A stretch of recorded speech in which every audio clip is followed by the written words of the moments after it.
महाबळेश्वर, मकरंदगड, मंगळगड, चंद्रगड, प्रतापगड व पारघाटाच्या प्रचंड पहाड यांच्या दाटीत जावळीचे खोरे वसलेला आहे. हा भाग उंच पहाड, घनदाट जंगल व खोल दऱ्याने नटलेला आहे आणि या जावळीच्या खोऱ्यावर लक्ष ठेवण्यासाठी एका उंच पहाडावर मंगळगड हा बांधण्यात आलेला आहे.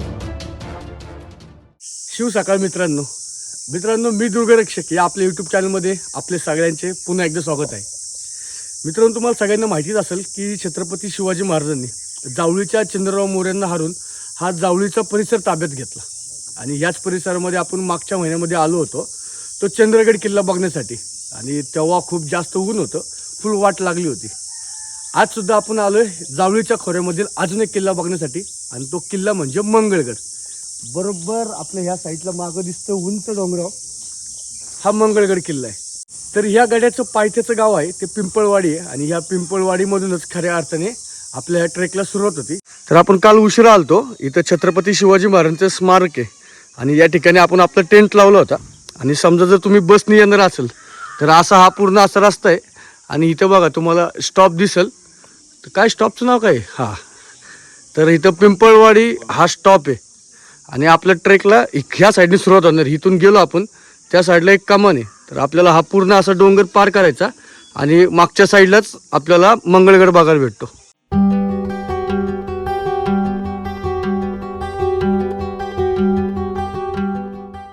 तर मित्रांनो, मगाशी आपण गाडी लावली होती छत्रपती शिवाजी महाराजांचं जे स्मारक होतं तिथं गाडी लावली होती आणि तिथूनच आपण चालत चाललो होतो.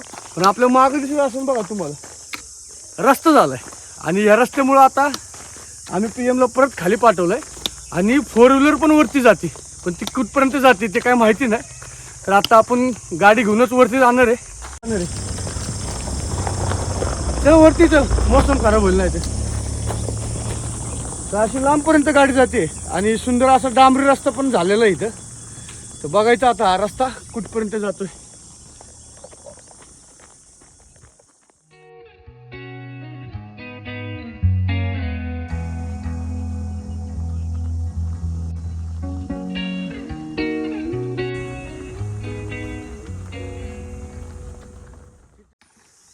तर आता आपण बरोबर गाडीने असं वरती येत होतो.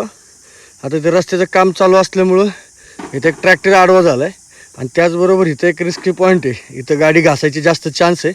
आणि इथून असं पुढं आलं की हे बघा त्या साईडला वरती आपल्याला इथं एक बुरुज दिसतोय, या साईडला एक भगवा ध्वज दिसतोय.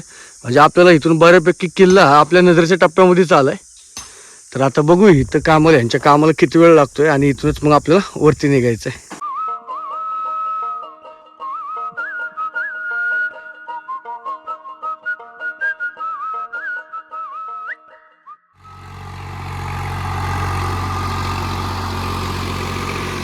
रस्त्यात आडवा उभा असणारा ट्रॅक्टर पुढे गेल्यानंतर आपण आपली गाडी पुढे घेण्याचा प्रयत्न केला, पण आपल्याला समोर दिसतच असेल की आपल्या गाडीचे हाल कसे झालेले आहेत. तर मित्रांनो, बऱ्यापैकी आपण आपली कार घेऊन वरती आलो, पण आता असा स्पॉट आलाय की तिथं फक्त थारच जाऊ शकते, बाकी कोणतीही गाडी वरती घेऊन यायचा प्रयत्न करू नका. त्याच्यामुळे आपण शहाणपण केला आणि आपली गाडी तिथं लावली, कारण 1-2 ठिकाणी आपली गाडी अडकली होती. त्याच्यामुळे आता इथून पुढचा ट्रेक हा आपण चालतच करणार आहे. चल, तर आता आपण बरोबर ह्या रस्त्याने आलो. दुसरी वाट ह्या बघा त्या साईडला. आता पूर्णपणे ही वाट मळलेलीच आहे. दुसरा रस्ता इकडून पण आहे आणि ह्या साईडला आलो आपण. तर असा मंगळगडचा बोर्ड दिलाय आणि इथून असा मग आपल्या चढायला सुरुवात होते.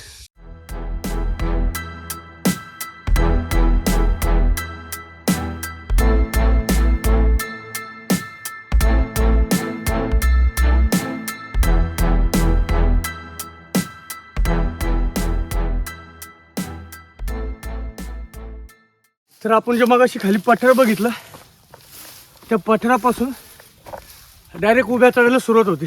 ऊन तर आज जास्त नाही, पण दमट वातावरण असल्यामुळे अंगातून खूप जास्त घाम जातोय. आपण त्या पठारापासून चढायचा टप्पा पार करून झाल्यानंतर हे बघ आपल्या मागं किल्ला अगदी आपल्या हाकेच्या अंतरावर येतो. तर आता आपण इथे थांबू, जरा एक पाण्याचा ब्रेक घेऊ आणि मग वरती जाऊ. पक्की फाटते का उन्हा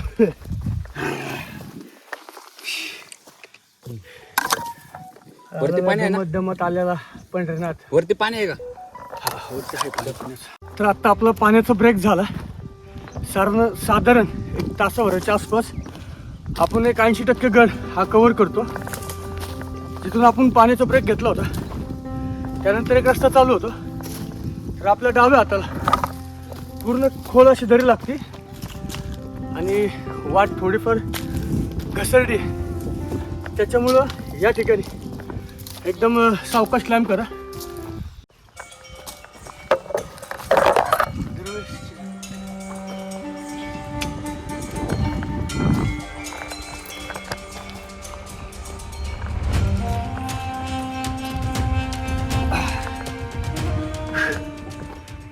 तर मित्रांनो, थोडासा चढाईचा पार्ट आपण कव्हर केल्यानंतर हे मागं दिसत असेल बघा तुम्हाला, पाषाणामध्ये खोदलेलं 4 ते 5 पायऱ्या आपल्याला बघायला मिळतात.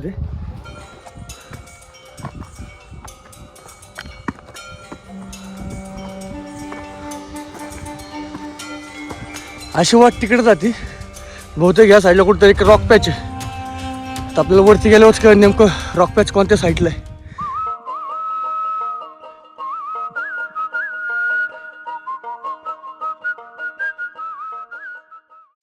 इथं आपल्याला छोटासा हा रॉक पॅच दिसतोय आणि इथून मग डाव्या साईडला रस्ता जातो जो आपल्याला थेट गडाकडे घेऊन जातो.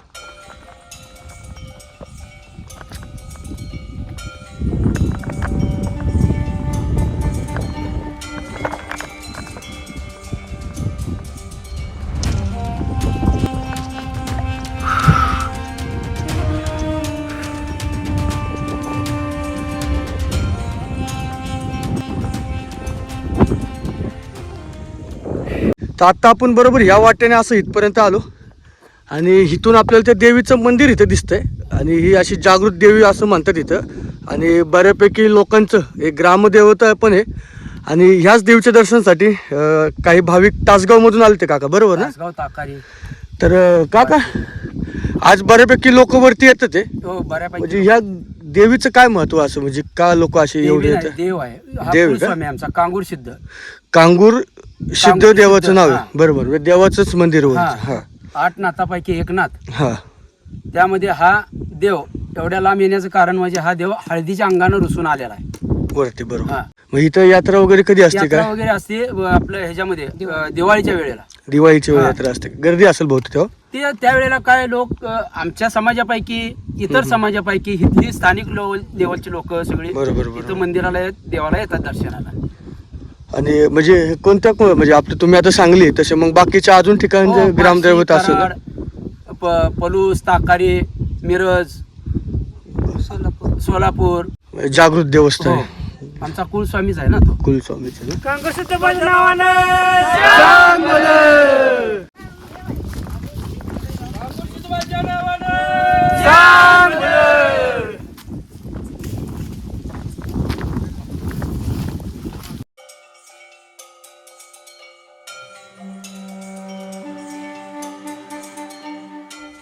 तर मित्रांनो, आत्ता आपण बरोबर गडाच्या शेवटच्या आणि 3ऱ्या टप्प्यामध्ये आलो आहे. 3रा टप्पा थोडासा अवघड आहे, कारण ही पूर्ण चढाई अंगावर येणारी आहे आणि प्रचंड दमछाक करणारी आहे. आणि उन्हाळ्याचे दिवस असल्यामुळे अंगातून खूप जास्त घाम आता जायला सुरुवात झाली. तरी पण गडावर वरच्या साईडला बऱ्यापैकी हवा असल्यामुळं तेवढा काही दम लागत नाही. तर एक 5 ते 10 मिनटामध्ये आपण हा अवघड टप्पा पार करून गडाच्या माथ्यावर प्रवेश करणार आहे. काय ते म्हणले? हळदीचं ज्यावेळेला देवाचं लग्न होतं ना, हे ना हळदीचं आहे ना? देवाचं लग्न असताना देव लग्नात रुसून आलता. हा त्यावेळी इथं स्टॉप घेतलेला, तेव्हा ते बसलेला पट्टा उठलेला आहे. हा, म्हणजे इथं स्टॉप घेतलेला पाटण आणि ते पाटणीचं घातलं ना? पाठीचं असं पाठीकडून आपण बसतो ना खाली, हा हा. तसं ते उठलेलं पाटण. मग ते किती वर्षापासून काय असं? अजून काय आम्हाला कळ नाही, आधले पिढ्या गेल्या, हा का? भरपूर. अजून तेवढा गेलेला नाही.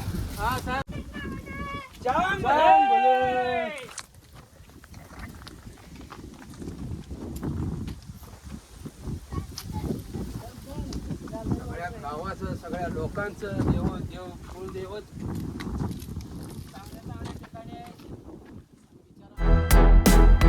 गडाचा हा टप्पा अंगावर येणारा होता, त्यामुळे खूप जास्त अशी दमछाक होती. स्वागत है आए आज आप यहाँ आए आज आप यहाँ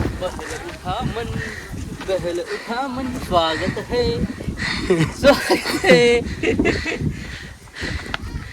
रडत खडत तर मित्रांनो, साधारण एक 1.5 ते 2 तासामध्ये आपण बरोबर किल्ल्याच्या प्रवेशद्वाराची इथं आलोय. हा आपल्या मागे दिसत असेल जुन्या काळातील प्रवेशद्वार आहे. आणि या ठिकाणी आपल्याला पायऱ्या बघायला मिळतात आहे, पण जे दगडी बांधकाम जे असतं असं ते काही बघायला मिळत नाही. त्याचबरोबर आपल्याला तटबंदी सुद्धा बघायला मिळते. तर आता ह्या पायऱ्यांनी आपण वरती जाऊन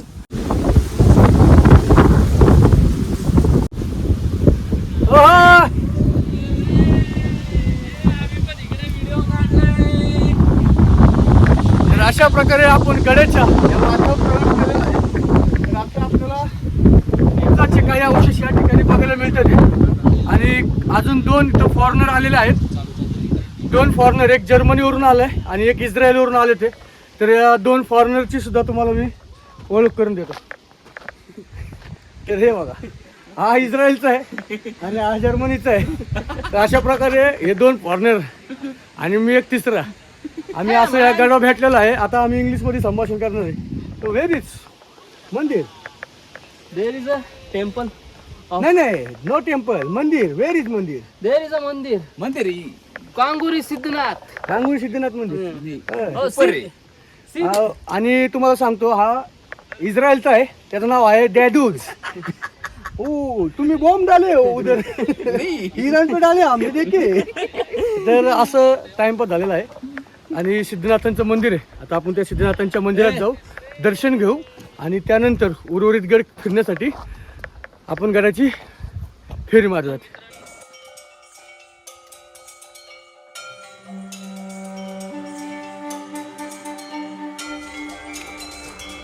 कांगोरी देवीचे मंदिर दगडी जोत्यावर बांधलेले आहे. 10 पायऱ्या चढून मंदिरात गेल्यावर प्रवेशद्वाराची विटांनी बनवलेली अर्धावर्तुळाकार कमान दिसते.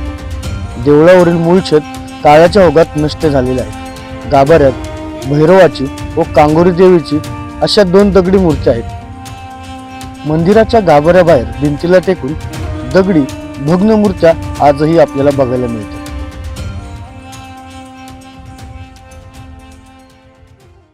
तर मित्रांनो, आता गडावरचं जे कांगोर सिद्धनाथांचं मंदिर होतं तिथं आपण दर्शन घेतलं आणि बरोबर मंदिराच्या मागच्या साईडला तर ह्या ठिकाणी आपल्याला पूर्णपणे अशी भक्कम तटबंदी बघायला मिळते.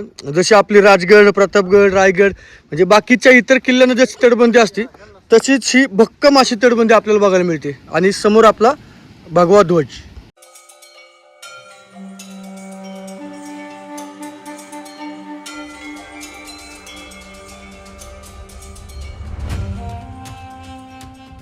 तर आपण तो बुरुज बघितला. बुरुज बघून झाल्यानंतर आपण मंदिरापासून परत मागं आलो. तर आपल्याला ह्या साईडला एक पाण्याचं टाकं दिसतंय. तर अशा मस्त कोरीव पायऱ्या यायला, पण आता टाक्यामध्ये अजिबात पाणी नाही आहे.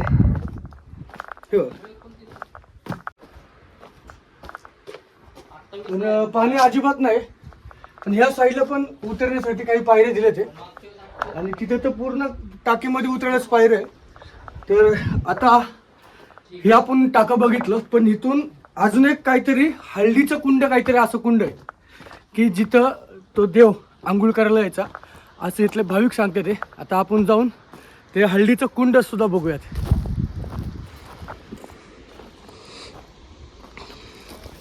हा गडाचा चोर दरवाजा आहे. आत्ता हा मातीच्या ढिगाऱ्याखाली पूर्ण अडकलाय आणि रिस्की सुद्धा आहे. आपण तिथं जात नाही, कारण इथली माती थोडीशी खराब वाटते आणि तिथले औषध सुद्धा ढासळलेत. पण हा गडाचा आपल्याला दिसलेला पहिला चोर दरवाजा आहे. आता आपल्याला हे बघा, तिथं PM चाललंय, तर तिथं असा वरतीहून एक रस्ता आहे, तो आपल्याला गडाच्या टॉप भागात घेऊन जाईल. तर चोर दरवाजापासून आपण जसं जसं पुढं जातोय तर आपल्या दाद्याला काहीतरी सापडले. काय पाण्याचं टाकलंय आतमध्ये पण आहे.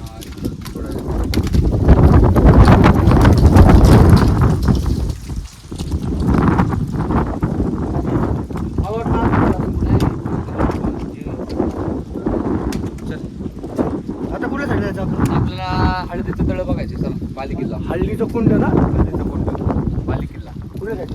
इथं वरती चला. आणि या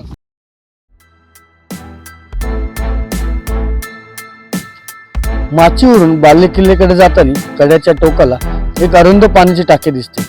बालेकिल्ल्यावर पाण्याचे आपल्याला 2 टाकी बघायला मिळतात. सकाळी आपण गाडवा आलतो, जास्त ऊन नव्हतं. आता साधारण 10-10:30 वाजले ते आणि जबरदस्त उन्हाचा चटका जाणवायला लागलाय. आणि त्यात नेमकं असं झालंय, एकच पाण्याची बाटली राहिली. तर आता इथे दिसलं होतं आपल्याला पाण्याचं टाकं, त्याच्यात तरी पाणी आहे का नाही काय माहिती. कारण आपण गडावर 2-3 पाण्याची टाकं बघितली, पण कुठल्याच टाक्यामध्ये पिण्यासाठी पाणी नव्हतं. 2 टाके तर सुकलेले.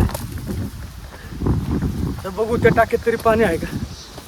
तर असा खतरनाक रोड आहे. एका साईडला पूर्ण अशी खाली दरी आहे आणि असा रोड आहे.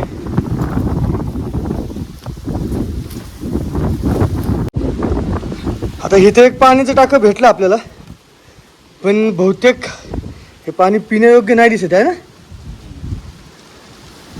दुसरं आहे का ह्यातलं आहे प्यायचं.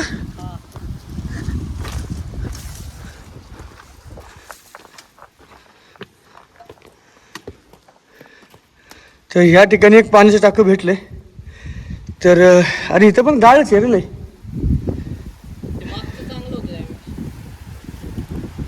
तर मित्रांनो, आता आपण ह्या गडाच्या बालेकिल्ल्यावर चाललोय आणि अचानक इतकं जोरात वारं सुटलंय बेकार. थोडा तोल जरी गेला तर डायरेक्ट खाली. तर बालेकिल्ल्यावर आल्यानंतर आपल्याला गडावर काही अवशेष बघायला मिळतात. त्यातील पहिली जो इमारत आहे तो वाडा आहे. तर आत्ता तर वाडा पूर्णपणे उद्ध्वस्त झाला आहे, पण त्याच्या काही भिंती ह्या शाबूत आहे. वाड्याची बांधणी जर बघितली तर खालचा बेस बघा एकदम जबरदस्त आहे. अजून पण तो त्याचा तग धरून आहे, पण वरचे जे अवशेष होते, जे छप्पर होते ते उडून पडले ते. आणि प्रचंड असा जोरात वारा सुटला बघा.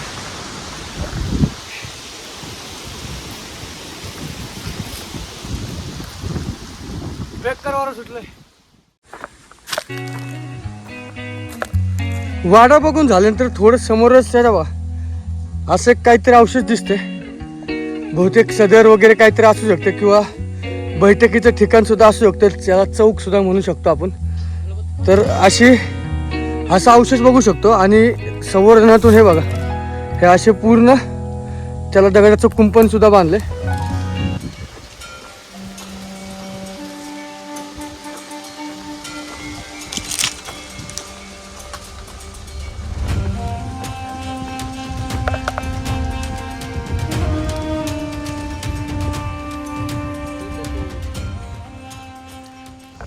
तर मित्रांनो, खालून तर असं वाटत होतं की गडावर काय अवशेष आपल्याला बघायला भेटणार नाही.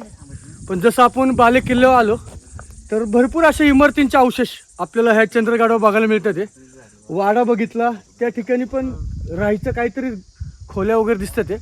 आणि ही तर आपल्या मागं दिसते सदर. आणि ह्या सदरच्याच पुढं एक शिवलिंग आहे, ते तुम्ही बघा.